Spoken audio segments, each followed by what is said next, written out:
বাবা শাহাদত, তুমি আমার মায়াটার বিয়ে করো। জীবনেও না, আমনের মাইয়ারে বিয়ে করতাম আমি, আর আলাপ পাইছুন না। জানেন তো জান বাবা, দুনিয়ার সব মেয়ের লগে তো তুমি প্রেম করো নাই, প্রেম করছো আমার মেয়ের লগে। তা আমার মেয়ের বিয়ে করতে তোমার সমস্যাটা কি? কাকা, দুনিয়াতে এত মাইয়া থাকতে আমনের মাইয়ারে আমার বিয়া হরুন লাগবো, এটা কোন দলিল পাইছুন? হ্যাঁ, এতদিন আমার মেয়ের লগে প্রেম করতেছ, এখন বিয়ে করতে না কে? চাচা, এটা একটা আপনার কথা কইলেন। প্রেম করছি দেখে কি বিয়া হরুন লাগবো? আমি যে আরো 10টা ছেড়ে লয়ে প্রেম করি, তারও কি আমি বিয়া হরতাম? বাবা, বালাই বালাই কইতাছি, আমার মেয়েটারে বিয়ে করো। যদি সুদ আঙ্গুলে কি না উঠে, আঙ্গুল বেহাইতে আমি বাধ্য হইয়াম।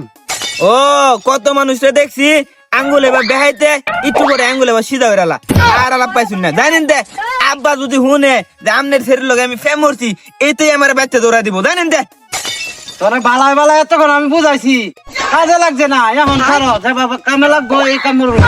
হ্যাঁ বল বিয়ে করবি কিনা? হ্যাঁ বিয়া এলা। এই, চল কাজে বসে চল। হ্যাঁ, আমার মেয়ের লোক অনেক ফুষ্টি করছো, এলাকার সবাই জানে। মান সম্মানটা খাবার লাগছো।